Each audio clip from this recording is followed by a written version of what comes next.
A cobrança é o seguinte, a cobrança é com xingamento. O presidente Barcelos tem que ir para o vestiário ofender os jogadores, verbalmente. Ofender. Ofenda. Se alguém vier para o soco, briga a soco no vestiário. Briga a soco no vestiário. Dentro do vestiário as coisas acontecem dessa forma. Xinga, briga, briga, briga. Terremoto. Se não acontecer um terremoto no vestiário do Internacional, a partir de hoje, até o jogo de quarta-feira, nós estamos na Série B. Aliás, o que aconteceu com o Inter em 2025, depois do campeonato estadual, foi exatamente isso.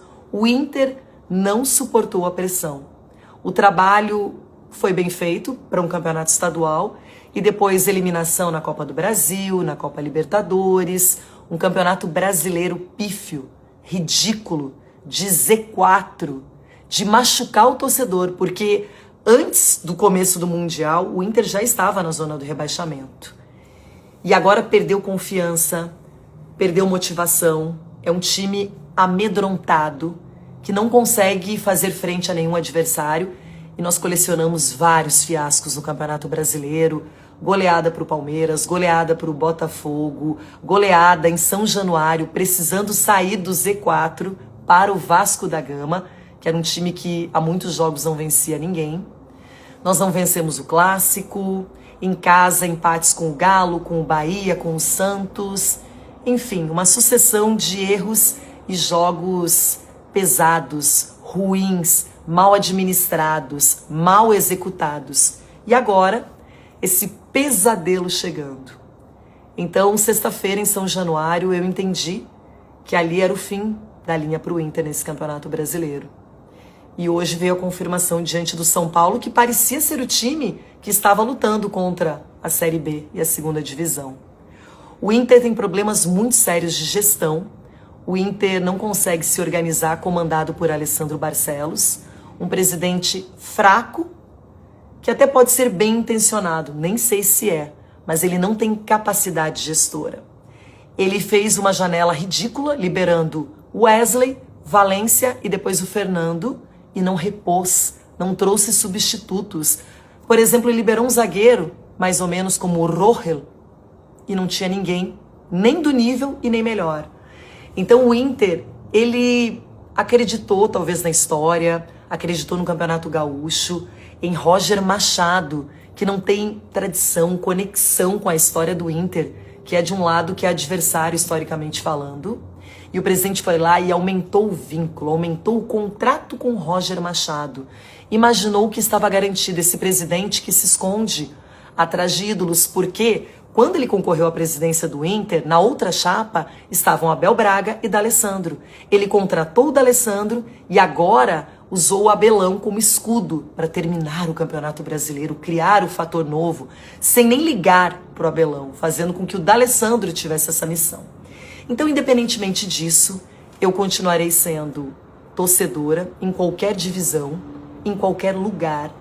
Eu torcerei para o Inter com toda a minha devoção, com o meu coração, com a minha paixão, com cada veia que corre no meu corpo. E o torcedor colorado, ele merecia respeito, indignação, luta, garra, entrega. E esse time não foi capaz de fazê-lo. Um time que tem um goleiro de seleção uruguaia, que tem um zagueiro cobiçado como o Vitão, que tem um jogador experiente no estilo Thiago Maia, que tem um líder como o Mercado, que no ano passado viu o melhor lateral esquerdo atuando no Brasil, que trouxe o Borré, que tem Alan Patrick, que é um camisa 10 diferenciado, e nós não conseguimos reagir. O espírito ruim, a aura dessa gestão do Inter, ela acabou talvez se apoderando dos jogadores. Fez muito mal para o torcedor, muito mal para o clube. E é mais uma noite sem dormir. E amanhã no jogo aberto quem vai sofrer sou eu, porque é como se eu tivesse treinado, jogado, administrado, presidido o clube. Eu sou apenas uma torcedora e continuarei sendo. E é na hora ruim que a gente se abraça. É na hora ruim que a gente luta. Agora, presidente Barcelos, com o seu comando, no ano que vem, nós não vamos a lugar nenhum. Toma vergonha na cara, toma consciência, pede o boné, aceita que a sua gestão não deu certo e que a sua gestão foi maléfica para o Internacional. Aí, ó, parabéns ao São Paulo, esse time de frouxo, hein? Esse time que fez o São Paulo passar vergonha esse ano, tá derrubando o Internacional. O Internacional, vocês vão cair, vocês vão cair. Porque senão, eu acho que vocês já caíram. Uma vitória importante, arrebentou com o time do Internacional, que o último jogo joga contra a equipe do Bragantino no Beira-Rio. Já o São Paulo joga contra o Vitória, que está com 42 pontos, perdeu para o Bragantino e precisa ganhar do São Paulo. Parabéns a vocês, jogadores do São Paulo, de fazer um esforço danado para o Internacional cair.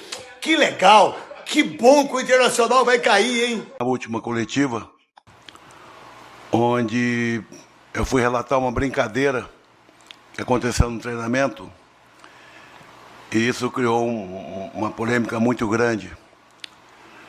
Então eu já me desculpei, porque não pela brincadeira, não deveria ter falado absolutamente nada naquele momento. Só quero que vocês entendam uma coisinha. Eu preciso fazer esse parênteses porque é a minha vida. Eu perdi um filho, cara, com 19 anos. Quem perde um filho com 19 anos, quem perde um filho não é homofóbico. Quero que vocês entendam isso, tá? Foi uma brincadeira que eu fui juvenil, não devia ter falado nada ali, e pronto, aquilo passava e a brincadeira tinha existido no treino. Eu queria dizer para os caras, porra, botar sangue no olho. Então, é só isso, tá?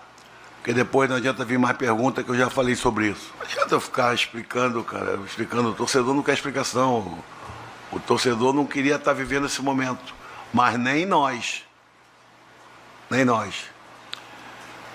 Eu quero que fique frisado. Eu sou um cara muito simples. Eu trabalhei com o Ramon no Vasco em 23, eu como diretor esportivo. Eles têm um trabalho maravilhoso e saíram. Eu vim pelo coração, mas não importa. Se o Inter cair, está caindo com o Abel. Posso ser 2 jogos, se tem contrato, se não, não importa. Tem que assumir. Eu estou botando a minha cara. Tem que se jogar pela honra. Se vai ser chamado depois de time sem vergonha, que ninguém presta, não importa. Não importa. Por isso eu não deixei os jogadores saírem do campo espalhado. Cada um bolo aqui, um bolo ali, não, saímos todos juntos. Porque nós temos que assumir juntos. Mas a responsabilidade maior, não importa negócio de 3 dias, não importa. O motivo pelo qual eu vim, não importa. Nós tínhamos que fazer melhor e não fizemos. Há quanto tempo a gente vê essa questão de problema de vestiário do Internacional? Desde a época do Roger, né? Então, assim, eu acho que esses jogadores, um grupo de jogador, o Grafa daqui, que frequentou o vestiário comigo, pode me corrigir se eu estiver errado. Ninguém tem que ser amigo de todo mundo, ninguém tem que ser amigo de ninguém. Mas tem que se respeitar dentro de campo pensando na instituição. Isso não está acontecendo. Eu vejo claramente as atitudes, as brigas individuais acontecendo, indo para dentro do campo. Isso não pode acontecer. É uma falta de respeito com a instituição internacional, campeã do mundo, centenária, o que está acontecendo, né? O Inter está cumprindo o script para cair. E isso aí o jogador tem que entender e ter vergonha para poder saber o tamanho da camisa que veste.